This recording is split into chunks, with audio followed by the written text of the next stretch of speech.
La muraille de l'enceinte. La muraille en latérite forme un enclos rectangulaire. La muraille de la face nord-est est longue de 800 mètres et parallèle à la rivière Yom. Elle est bâtie directement sur le sol, tandis que celles des autres côtés sont construites sur des talus de terre.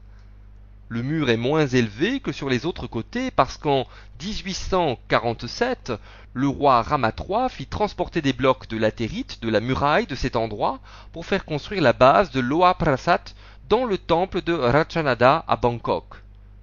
La muraille de la face sud-est commence à l'angle de la porte Don Lem et continue pour rejoindre l'ancien mur de terre de la ville Chalieng. Sur cette face se trouve une tour à 5 angles qui entoure le mur. La muraille est élevée sur le sol. La deuxième partie de la muraille est perpendiculaire à la première partie. La base est élevée sur le talus de terre. Il y a un fossé parallèle à la muraille et un chemin étroit sur le rempart. Le mur est percé de petites fenêtres servant à faire le guet.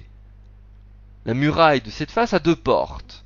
La porte Ramnarong et la porte Don Lem. La muraille de la face nord-ouest, bâtie sur la latérite, est haute de 2,80 m et longue de 770 mètres. On trouve 2 portes, la porte Tao Moa et la porte Chayapruk. À l'extérieur du mur, il y a un fossé et un talus de terre parallèles au mur. Sur la muraille de la face sud-ouest, le mur est plus droit qu'ailleurs et aussi le plus long. Il fait 1070 mètres de long.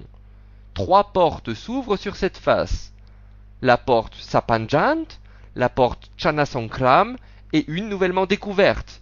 Il s'agit de la porte sur la colline.